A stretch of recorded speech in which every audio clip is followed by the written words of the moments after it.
Okay, we've got the carb over here on the bench now, and there's a bit of shadow around, but I believe you can see everything pretty well. So the top of the carb here, well, as we were saying before, there's a little gasket here, and there should be a little hole under in there.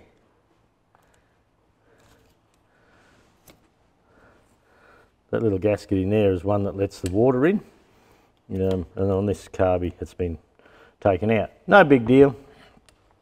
The top here, those little, this little cap's made of muck metal, and this other little cap here, that's a pipe thread, BNPT, probably 3/8 by the look of it. Oh no, make that 1/4. And this top should now come off, so I'll just give it a bit of a. They might have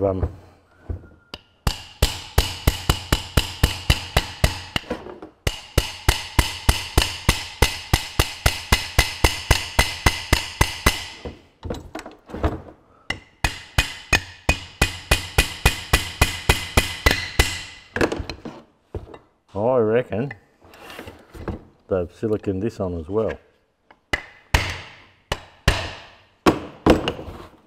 Oh, there's actually a venturi inside here, a muck metal venturi, and maybe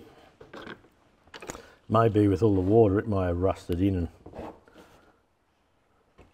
it may be breaking or coming apart or pulling out, or let's have a look anyway. Oh, there we go. And that's a little venturi up in there. They come out. You can buy them as a separate part. Once again, made of muck metal. There's been a gasket of some sort there. Now I'll just see. No, that's just metal on metal, that there. I don't know if it's supposed to have a gasket there or not, I can't recall now. Doesn't matter. We may just pop this apart later on. Okay, now have a look in through here. Now these siphon seats here, that's what the carb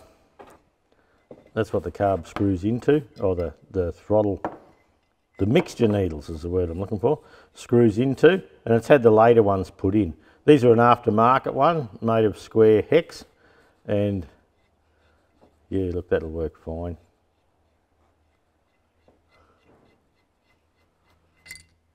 So there's our needle, there's our mixture screw.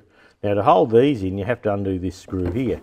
Now you can put a 5/8 ring spanner there and go like that, but what the sensible thing to do is pop this back in.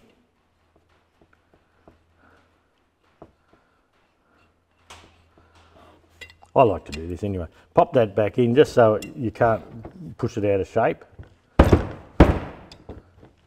Oh, that's got to be bloody tight. If I set the carby up over this way,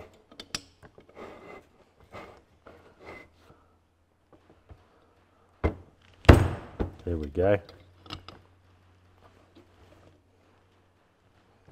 Yep, that's coming.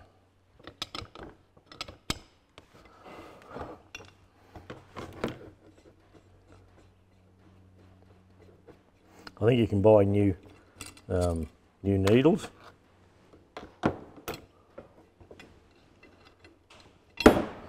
I got a bit of a feeling I might have put these siphon seats in myself one time, but it's that long ago now. I get craft, can't remember a flaming thing.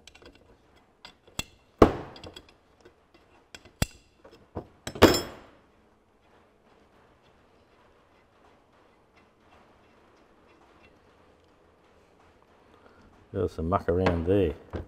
So now this little siphon seat here, he should be able to come back and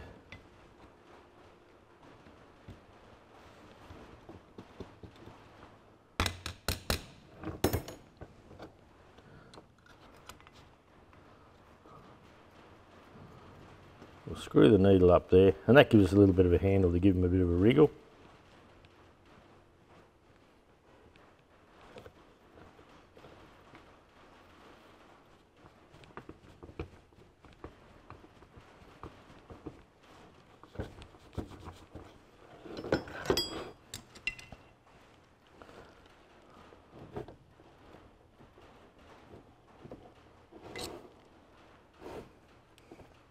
Like I say, you can come in under here and bump it, but that's muck metal and there's a fair chance you'll wreck it.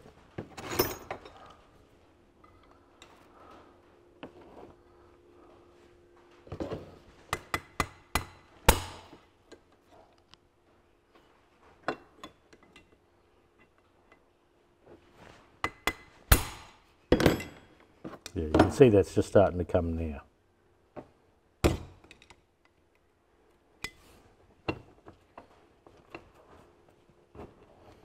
There was often a little fibre washer at the front there from memory. I haven't done one of these in ages, you know. This would have been the last carb I ever played with 13 years ago on one of these M's. Okay, so there's our siphon seat. I can pull this needle out once more.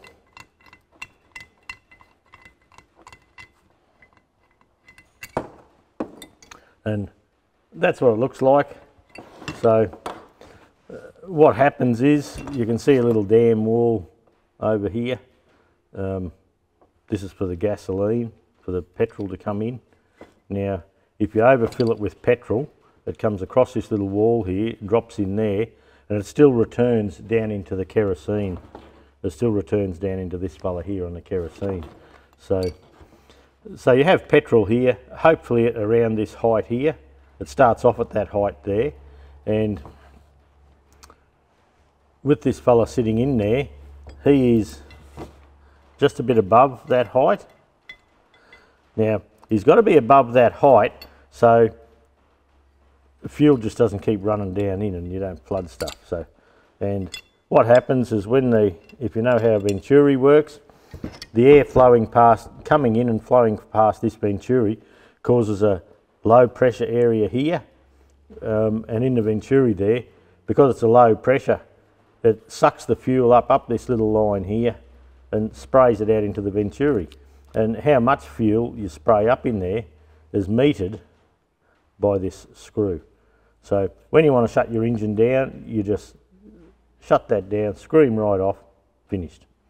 Your engine will shut down, it's got no fuel to run on. So I'll pop that up the back. Actually, I'll put the spring on that while I'm going.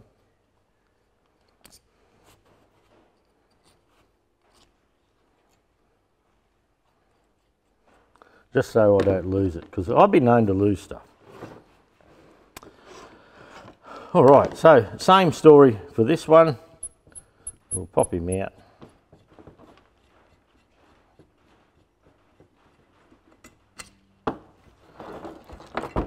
I'll just see if I can do it without putting the other on. I might even try the right size spanner.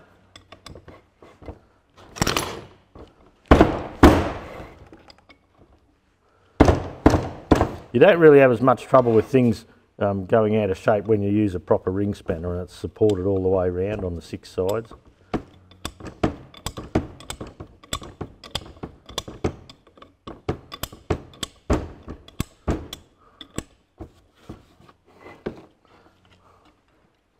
But yeah, if you just used an open ender, say this here, and you went to pull it, well, you'd have pressure here and pressure there and it could close that in on you. So then you'd be looking for a new one.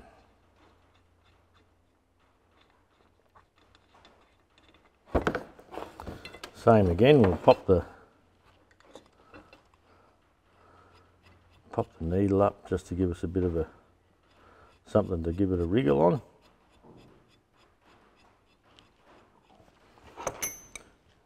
Actually, on these later ones, I just had a look and I thought, well, yeah, we could get your crescent wrench if you're in America, shifter if you're in Australia.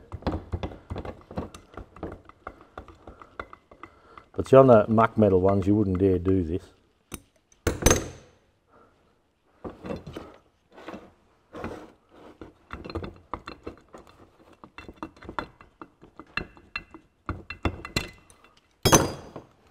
And look at that. God, it's bloody good to be handy, isn't it?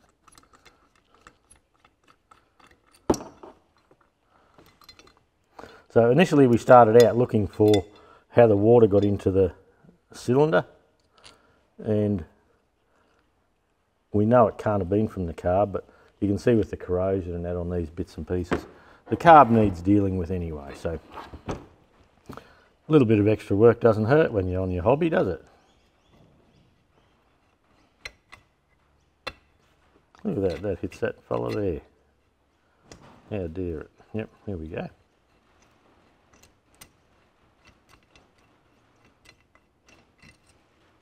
That's the water needle, and that's just been sitting there looking pretty. It's all like me, really. Just sit around looking pretty. Yeah. Right.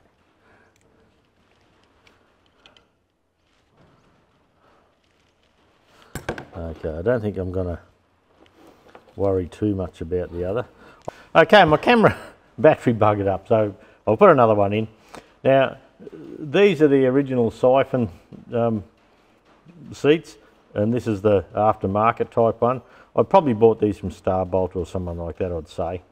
And the original one was like a muck metal type of thing. Yeah, a lot of times they just rot away, but that's just an example of them. Now,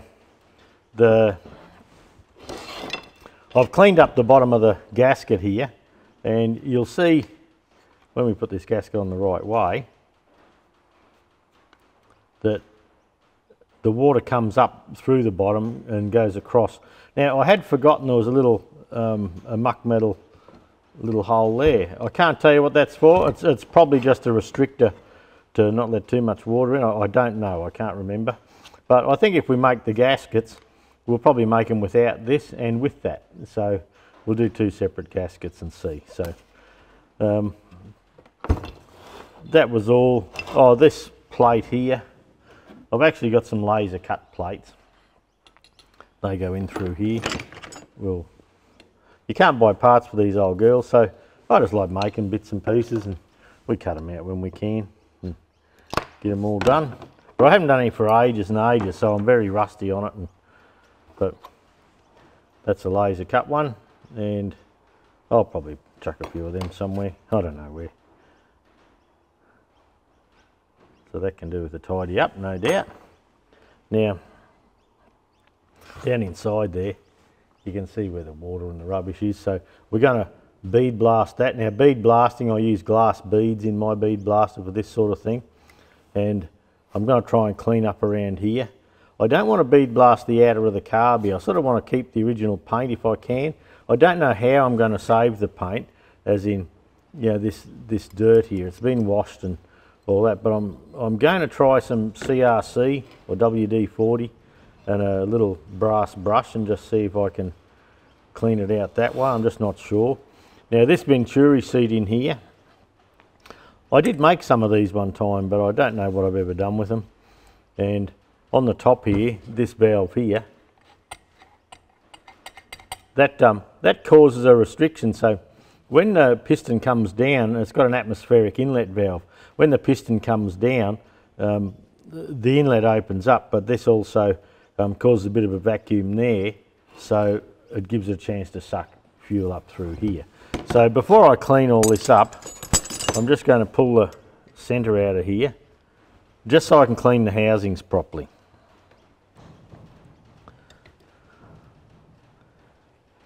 Oh, take note, like we're about 2 threads from the end there, and we're about flush at the back here. Take note of that. You can put it back as close as you can. Well, I know the engine runs with this, but you can adjust these and give them a bit more, a bit less, something like that.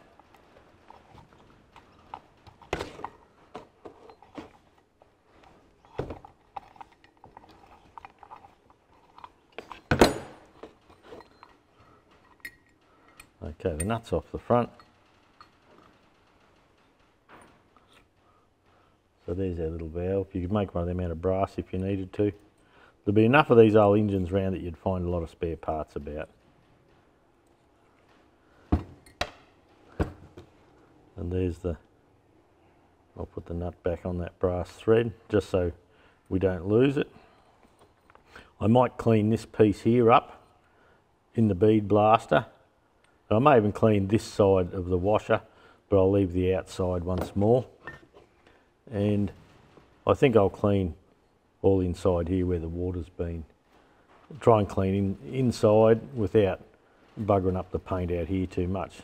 Now, it's one of those things, where do you stop with with keeping it original, and where do where do you go forward? Oh, this here, I just undid that. That's just on a screw here. That's a choke plate. So I actually have some of them cut already. That's a choke plate. So if you want to put a new one on, we just fold that back at 90 degrees. You just make it match this one. So anyway, that's just stuff I've played with over the years. I'd forgotten about a lot of this. I'm going through my stuff, finding that, you know, we'd had these laser cut, we'd had other bits cut. Oh, this here, that's the gasket I cut yesterday on the laser for the igniter. That fits nicely. But you can set up and cut 10 of them in 2 minutes, just unreal. But anyway. Okay, I'll go over to the bead blaster. I'll give all this what I want to tidy up, and I'll come back in a little while, eh?